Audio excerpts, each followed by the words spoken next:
Well, here we are. Last week we talked about commodities that are driving our industry. Today we're going to pull back the proverbial curtain and talk about all the commodities that are high shippers in 2023 to lead us into 2024.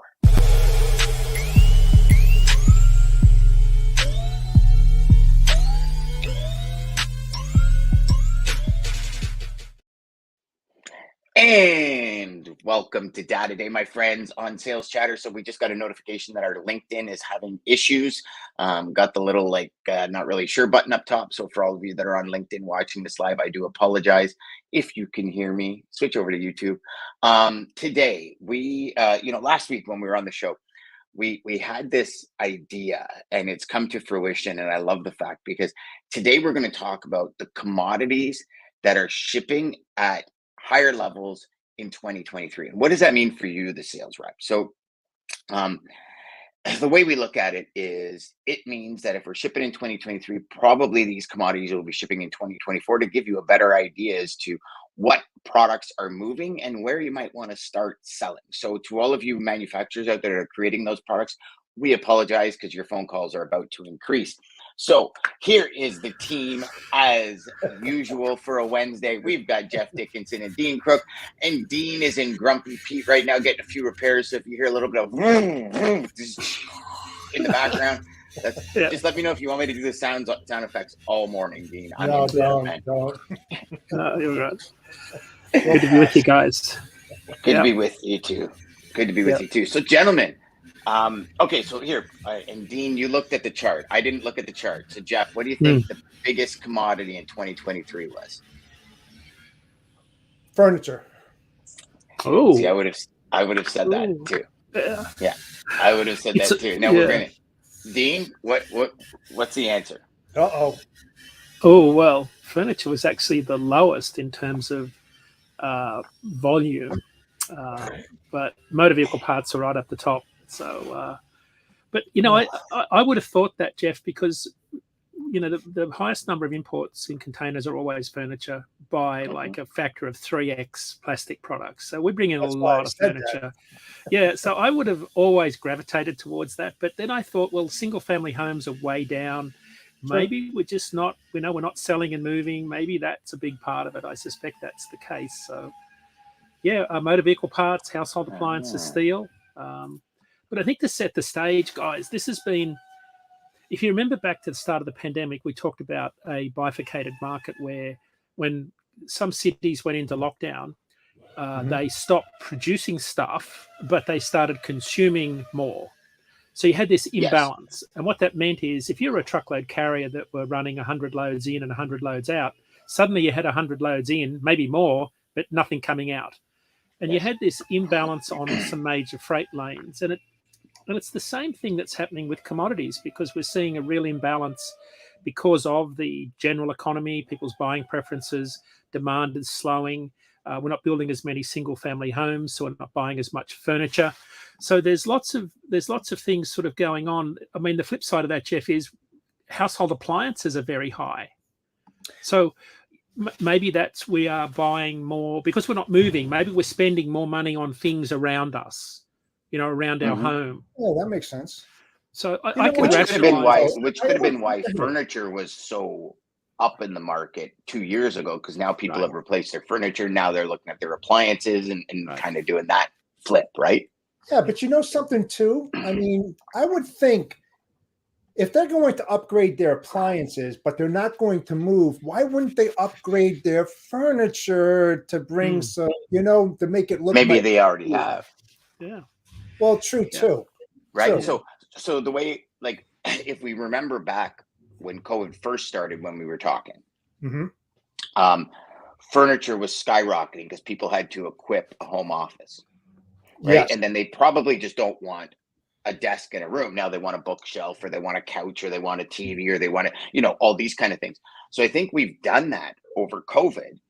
And now, I mean, well, I can tell you from somebody who's purchased new appliances a couple of years ago, I'm finding they're already crapping out. Like 7 years ago, we bought washers and dryers, and we've replaced 2 components in the washer already. Already, like they just don't make stuff Yeah. the way they used to, right? Like you Sure. think of this phone right here. Yeah, super powerful, but you drop Mm. it and the whole screen smashes. Where when and you guys will remember this, but when we had our first phone, which is the white brick phone, you could Mm. drop that sucker down a Oh dozen yeah, flight of stairs, pick it up, and It's a you wouldn't even weapon. lose the that call. was Yeah, a you freaking wouldn't even bag know phone. happen. Remember the bag phone with the strap? Oh You could yeah. drop that off a 2-story building and it still Yeah. worked. Yeah. You know, my wife and I just watched this I think it was like the most amazing 90s and 80s and 2000s. And they were talking about when the first car phone came out. And it was the equivalent of like $2,000 and it weighed almost 100 pounds. And they're literally bringing me right back to when I started in logistics because I had one of those mounted in my trunk with the big, like, I don't even know if it was a battery pack or if that's just the size of the computer they needed for this phone to work Yeah, right beside your console. And then you just kind of like giant ass stick your antenna. phone, it's got the cord on it while you're in your car. And it was like the best thing since sliced bread. But they were going through that. And I'm like, oh my I gosh, like, know, right? Hmm. right? Like Yeah. it's crazy how that Yeah. transformation happened. But yeah, like you can drop that phone down 12 flights of stairs and it wouldn't even break. You wouldn't even lose the call. You could Oh, be underground, you wouldn't lose the call. And now Yeah. I lose the call when I'm 1 block away. They can put a man on the moon and time the landing with the precision of a fraction of a second, but I can't get a phone call a block from my house. You know what I mean? Right. Like Yeah. it's crazy, crazy. But okay, so Dean. So Dan, yeah, throw up the second slide I sent you, Dan. We'll dive into the commodities second. Let's throw up the other one. And This Jason one? Miller's truckload ton mile index. Oh, okay. I didn't. Hold on just a sec. All right. Hold on just a sec. Because that one's probably, that helps set the stage for where we're at and explains why we're seeing such a variance across different commodities. Because Jason was gracious enough to help me zero in on the database, the FRED database, the Federal Reserve database, and pull some of this data. So this is publicly available data that's on the screen now. Okay, so Dean, that screen, the one that's on the screen now is the only one I got, actually. Okay, there were two slides in the PowerPoint, but anyway, so let me speak to it. The Jason Miller's truckload ton mile index came out this week. He published it yesterday, in fact, and it's for September's data. So remember, the truckload ton mile index that he produces is, in my opinion, the most accurate truckload demand indicator because it's pure truckload based on 41 freight generating commodities. It's on a 45-day lag, but directionally it's been very accurate over the last 3 years in particular, while most indices have been all over the place and not really reflecting what's going on in the market. So in September, slight increase from August, down about 1.1% compared to this time last year. Most important data point from the truckload ton mile index is ton miles were up 1.6% in September from September 2019. That's a really important data point in terms of measuring where we are right now, because this is sort of a blend of contract and spot freight, probably predominantly contract freight, given it's the majority of freight being moved. So what you're seeing is, and we've talked about similarities with 2019 as being a fairly flat freight market, very soft freight market, which is similar to what we've got now, slightly above 2019 levels. So again, it lines up pretty much with how we've seen the market. His data point in his LinkedIn post, again, he said we're moving along a trough. He doesn't see a scenario where volumes increase anytime soon. I tend to agree with him. Yep. We're seeing some flatness in volumes. We saw a lot of spot market volume decrease last week going against seasonal trend. Really caught me by surprise. Instead of volumes going up, they dropped about 20% week over week in the spot market. And when you look at the acceptance ratio of carriers, carriers are accepting about 96.5% of all loads tendered to them by shippers. So rejection rates are at historical lows. I've not seen rejection rates this low for this long. And again, so what that means is if carriers are accepting nearly everything they get, very little is falling through routing guides into the spot market, hence spot market volumes are low. So that's sort of the scenario we've got there. But if you want to throw that slide back up, Dan, if you think about where we're at and why the market is soft, the middle data point there, the red line, is the most important one because it's manufacturing. And manufacturing is down about 2% year over year. Manufacturing accounts for, it's the physical goods, Industrial production includes services as well as physical goods, whereas manufacturing is the what we haul in the trucking industry.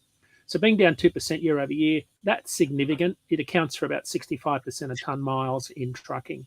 So that's sort of the net of where we're at on, across the board. But if you look at either end of the chart, you can see that if you've got an exposure to motor vehicle and auto parts, volumes are up.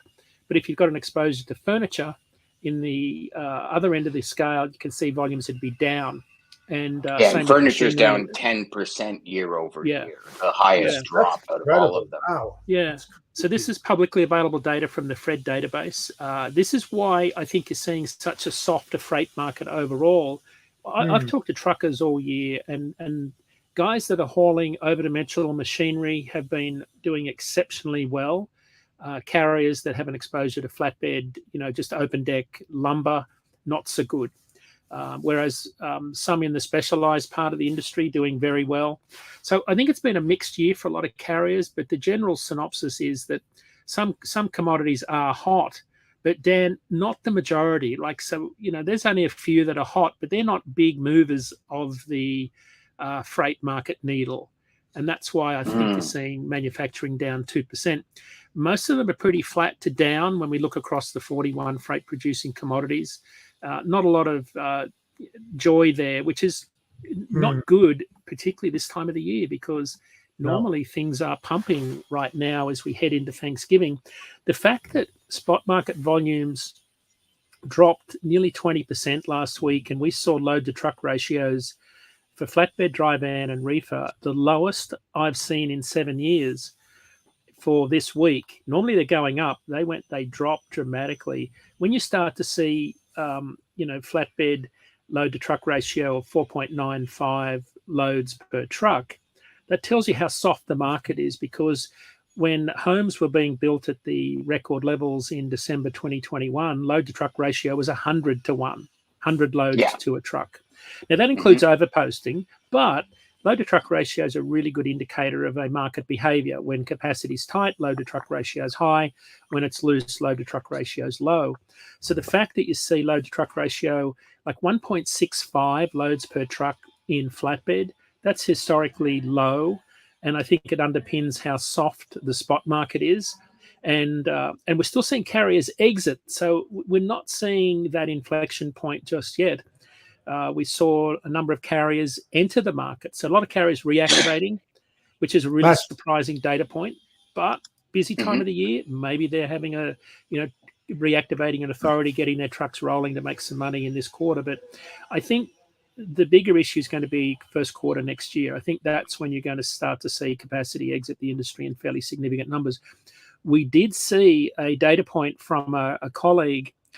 He was talking to a New York City private equity fund who has a very big exposure to truckload carriers. And since Q2, they've been running 103 to 105 ORs, operating ratios. So losing money at a fairly good clip. The average fleet size was 50 to 150 carriers in that portfolio. Now, you might say, well, they're not spot market carriers. In fact, they are spot market carriers. Yeah, especially the 50 trucks. They're moving. Well, the numbers pan out this way. 5 to 40 trucks predominantly have head haul outbound from a small town shipper, and they use the spot market to go home periodically. Whereas the 50 to 150 fleets are too big for the hometown shipper, but not big enough to win a big RFP off Jeff, right, with a big shipper. So what we found was Jason Miller did this study, and we published it at FreightWaves about 5 years ago, and it was called Who's Hauling Spot Freight? And it really confounded us because we thought it would be mostly owner-operators, small fleets. Well, it turns out the data was exactly 40 to 150 truck fleets haul the most spot market freight.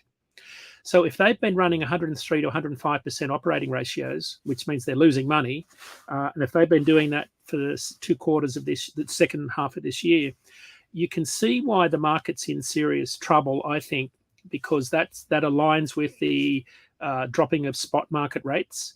And if we don't see, we've always forecast that rates will be flat. I don't know if you remember the start of the year. I thought they'd end the year flat. I think that's where they're going to end. But I don't know they're going to move much more up or down going into the new year. I just think it's a flat market, not a lot of movement. There'll be some ups and downs. But when you look at our long-term forecast, we don't see a rate inflection until the spring. And it's like May or June before we see anything moving back up above where they are now. But they drop down another 8 to 9 cents a mile in April next year. So this is a really difficult time for anybody buying capacity, because capacity is going to be exiting. You're going to have to really look after your carriers, that the ones that are going to stay. The ones that are struggling they'll chase the market down as much as they can to generate cash flow. Because as we said on our show, I think a couple of weeks ago, they're trying to generate as much money as they can to pay their insurance bill, their fuel bill, and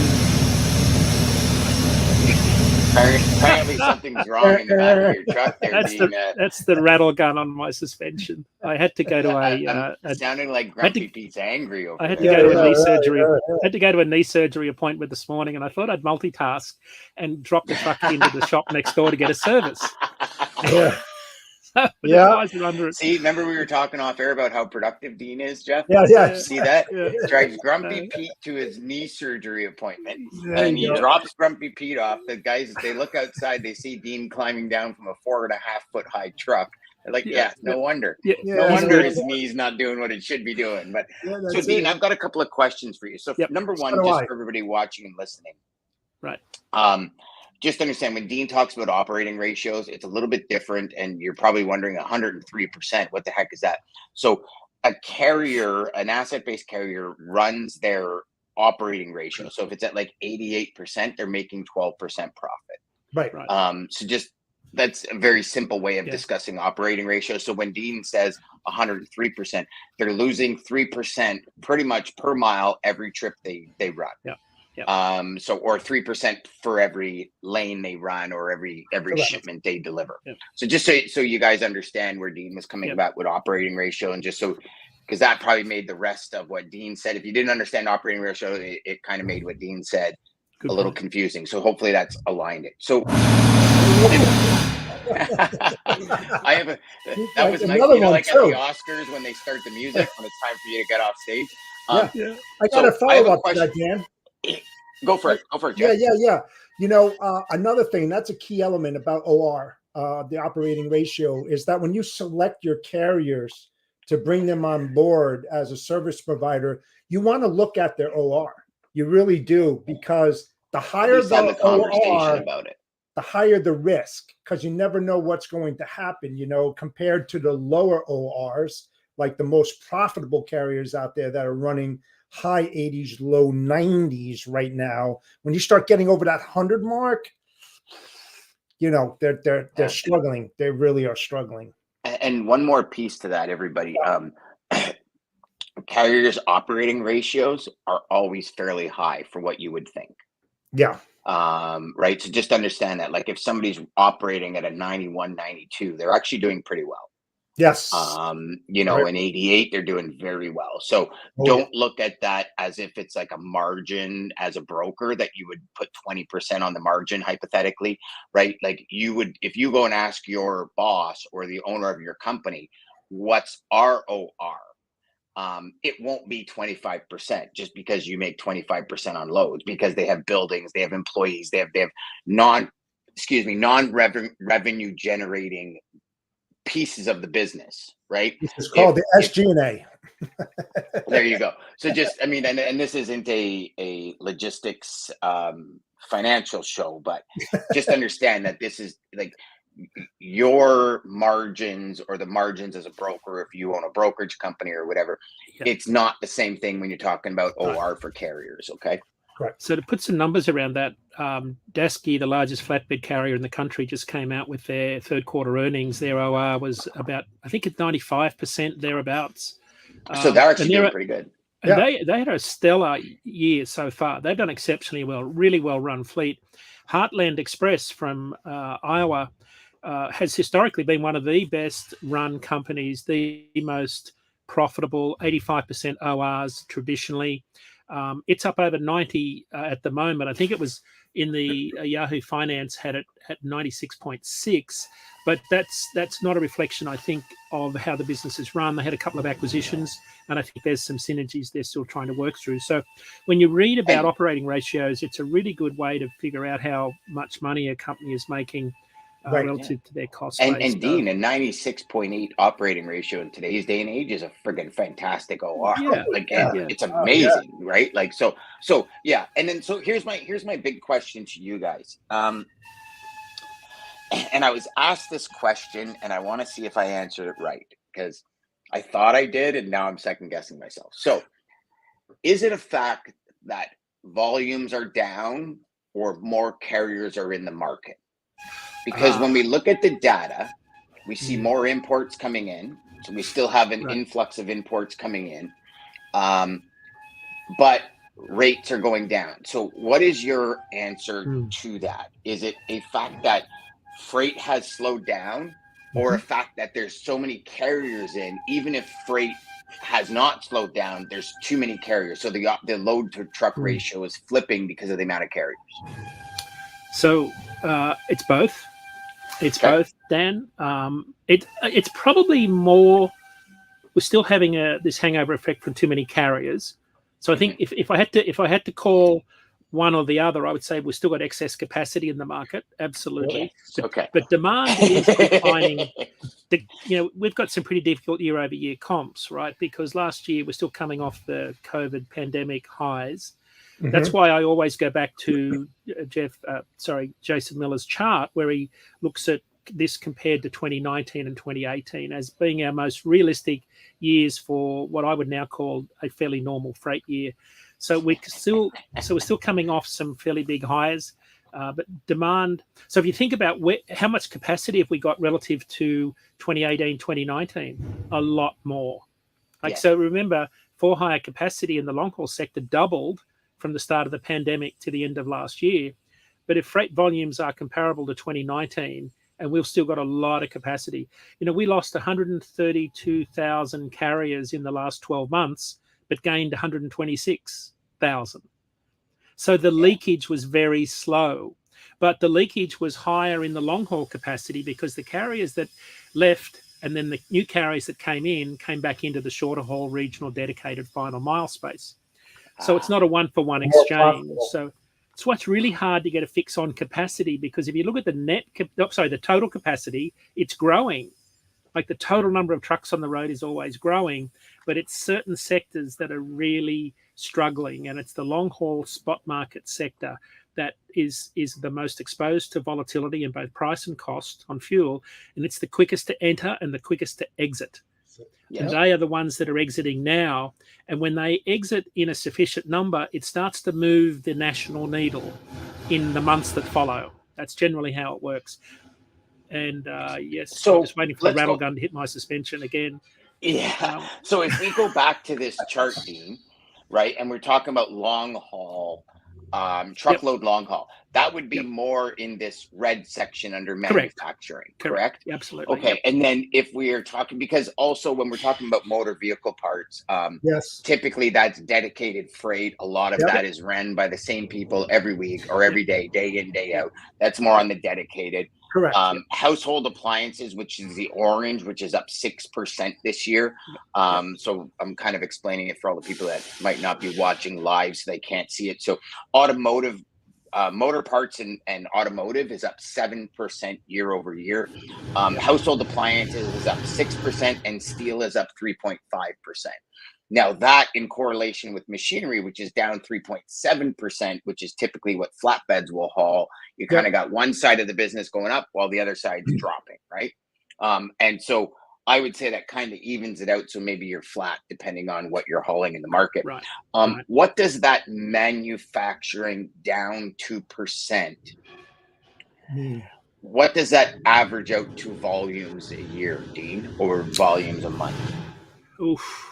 I don't know, Dan. I'd have to. Jason Miller's got some numbers. I can't pull them off the top of my head. I know he talks about total truckloads in the course of a year at about 225 million. But I'd have to ask him. We've got him on the show on 12/19, Good. the last week of the year, and that's a good discussion. I can ask him then. He'd be able to have a good swag at what that translates to in truckloads. Oh, hell yeah. But to be honest, they're gonna be such big numbers. I'm not sure you can, make a meaningful, judgment about what that means to someone that's selling capacity at a regional or market. Well, and I guess where I was going with it, Dean, was, let's say that 2% equates to 100,000 loads a year, just hypothetically, right? And then if we look at it and we say, and right now we've got 2 times the amount of carriers in, because we're, so now you've got a loss of 100,000 loads plus twice the amount of carriers. You do that math, it's an average of, 3 loads a week per carrier kind of thing is what we're losing. So that was more of like where my math was going with it, even though I'm not very good at math and I needed my calculator for all of that. But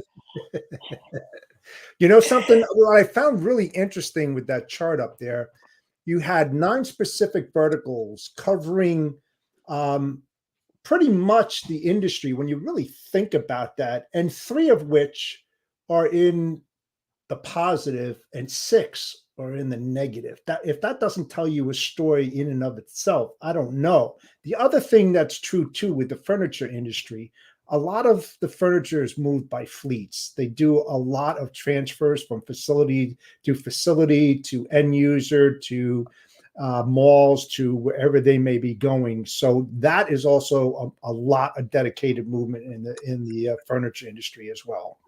But to be down 10%. I know that's an enormous number considering it's the number one import in North America. Right. Right. So what I'm looking at when you look at the furniture being down 10%, and a lot of that is dedicated, look what it's doing to the dedicated fleets out there. Well, and then the dedicated fleets that don't have that business look to the spot market to replace that business. Exactly. Right. So exactly. So they're hurting. And to Dean's point, a lot of these carriers are moving to the super regional delivery because it's more profitable. Right. Yeah. So Dan, I put some numbers around this for a discussion yesterday. We had on a media pitch. We built. So if you talk about single family homes, right? I work on 3 flatbeds and 1 dry van for a single family home. And per home. In the last 12 months, we built 10.7 million single family homes. That translates into 32 million flatbed loads, of which 6.4 would be carried in the spot market. Now, the number that I think is the most important, if you compared to the peak of single-family home building in late 2021, the volume of homes has dropped 27% since then. That translates into 1.4 million fewer flatbed loads per month. That's a lot of flatbed loads. That's a lot of contract and spot. Huge amount. And that's just flatbed loads. Like, so these are, I struggle to put my head around what does 1.4 million loads mean. It's like a lot of loads every week, and you say that can't be right. But when you go out and look on the roads, there's a lot of freight moving still, but a lot more trucks than loads still. Okay, so if we divide that by 30, that's like 46,666 loads a day. That's unreal. Yeah, that's just disappeared from the market. That's just crazy. Now here's the thing, okay, and here's where you start. This is where I think data becomes such a cool game, because it's now we've got this one data point. What was it like in 2018, 19? Right? Like, and what created the housing boom in 2021 right in the middle of COVID? But and like, so these are all the things I start asking myself to go down this rabbit hole and continue going. But to talk about 46,666 loads a day, like, I'm sure every logistics salesperson out there would be like, give me 1% of that, just 1% of that, and I'm like a rich man for the rest of my life. So it's I don't know if Jeff just started taking a nap there or what he's doing. I'm looking at this. What's really unbelievable, Jeff, that's 1,941 loads an hour. That's 1,941 loads an hour in a 24-hour day. That's crazy. Unbelievable. Yeah. So compared to 2019, guys, we built 57,000 more homes in September just gone, and compared to 2018, 88,000 more homes. So we're still building more homes in comparison to those busy years per month, but we've got far more trucks on the market, right, chasing that freight. So chasing the same amount of, a little bit more freight, but we probably got triple the amount of trucks than we had back then. Oh yeah, we have a lot of trucks still. Yeah, a lot of trucks. Yeah. And a lot of guys have still got trucks that they paid triple for, and they're trying to finance a note now with it on a truck that's worth a third of what it was when they bought it. So they've really got to drive the wheels off it to make the fuel bill, the wages, the insurance. Like, it's a tough time for a lot of carriers out there. Well, you don't want to drive the wheels off the truck. It's going to cost them more money to run it. I've literally sounds like Dean's getting his wheels ripped off. It sounds like, you know what it sounds like? It sounds like Dean's got rims on Grumpy Pete and he's at a Puff Daddy concert and they're getting stolen or something. The funny thing is, I said to the guys, I said, hey, I'm doing a podcast in half an hour. Can you keep the noise down? Like, so I think they amped it up on me. They've hit the nail down on every rusty bolt they can find. Podcasting, let's ramp it up. That's when they're looking at you, Dean, going, yeah. We'll keep the noise down. Don't you worry about it, Mr. Podcaster. No problem. We'll keep the noise down for you. Boys, pull that truck up close. Pull that truck up close. That's hilarious. So, okay, so we've got, I mean, obviously right now, for anyone watching, listening, your household appliances are up 6%. Your steel's up 3.5%. Your industrial production's down 0.5%. Manufacturing, one of the largest markets, is down 2%. Wood's down 2%. Electrical and appliances is down 2%, which is interesting because household appliances is up. And then machinery is down 3.7%. So we've got like some massive movements. And I'm going to echo what Jeff said, you know, just to see 3 industries out of 9 up and the other, and not even up huge, like 7%, I guess, for motor parts is a big increase considering because, and that's probably more along the lines of every company trying to get electric vehicles out nowadays. And then, you know, to have 6 of them down and especially furniture down 10%, that's crazy. I want to make a point here. You know, when it comes to auto part industry, breaking into OEM tier 1, tier 2, tier 3, to get in there to try to move that freight, that's a difficult task.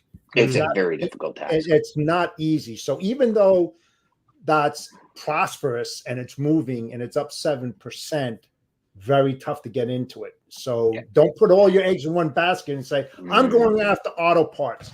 There's a lot of strategy, you know, and tactics that need to be taken place in order to have that shot, but it doesn't come overnight. It's tough. Yeah.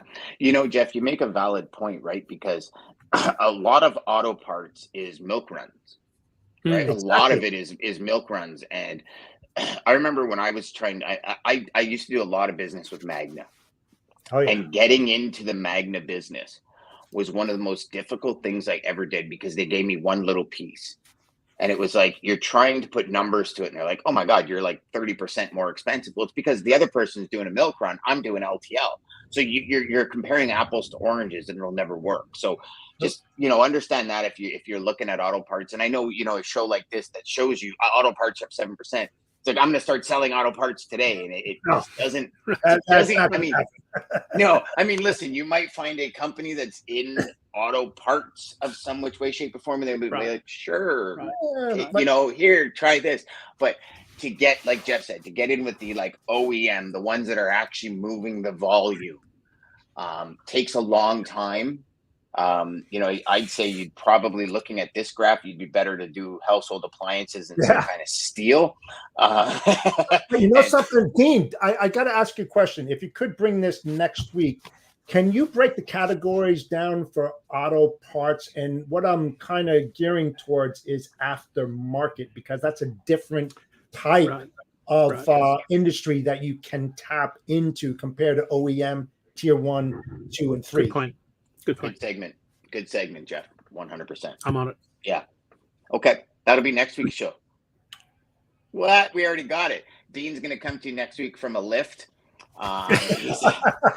Here's what it looks like. Nice. I love it. What is that? My laptop home? Jesus. I've got my laptop paired to my phone, sitting on the dash with a battery pack charging it. So So I'm surprised you don't got a green screen in the back of Grumpy Pete yet. There you go. No, I like did. It looks good that way. It does. Could have, yeah.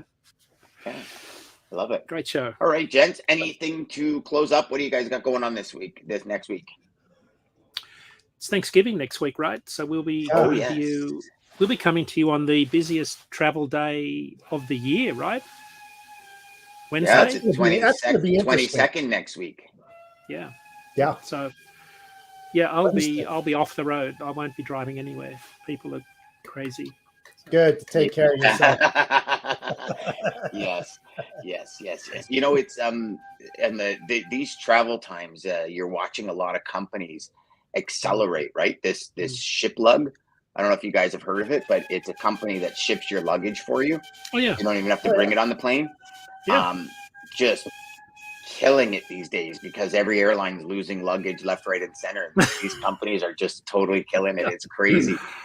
But you know what? It's I have a buddy of mine who travels every week, and he's like, Dan, I don't even like if I have to go for a week. He goes, I will literally like fold underwear in, so it's like kind of those yeah. that you put in water and it expands kind of thing. He goes like, I'll literally use the vacuum and suck the air out of it, and I'll pack my bag to a point where I don't have to check it. He goes, because I don't know how many times they've lost my luggage. My brother-in-law flew to Switzerland or Iceland, and he had huge meetings out there, and they lost his luggage. Ooh. And so he's in jogging pants and a t-shirt that says "My daughter knows best." I don't need Google. I just asked my daughter or something, and my daughter knows best. And he had to go to meetings in this. And he had to go because he lost his luggage, and he literally had like an hour between landing and getting to where he was, and he was like, I expected to change in the airport or in, when I get to but yeah, so a lot of these different companies are going to make a killing in the next week, because I think about Pearson Airport, how much these Canadian airlines and US airlines lose luggage. And then I start thinking about the busiest travel day in North America coming up next week. And I'm like, oh yeah, people are going to make a killing. Yeah. Yeah, absolutely. My son's shipping his golf clubs. Yeah, my son's shipping his golf clubs today from our local golf course to Florida. He's going down there for Thanksgiving with his girlfriend and their family. And there's a company that ships them. They have all the packaging already at all the golf clubs. And you just take it over. And like, get this, it was only $60 to send golf clubs from Essex, Massachusetts, all the way to Florida. I don't know how you make money at that, but that's pretty good. Dean, think about it. It's going to cost you $50 to put it in oversized anyways. When you get on the airplane, and then you got to carry it. Then you got to go to like for the extra $10, I might take it. Yeah, but also there's a high probability that they're going to be bent and thrown all over the place as well, compared to nicely packaged and shipped. There you go. Yeah, all about the packaging, boys.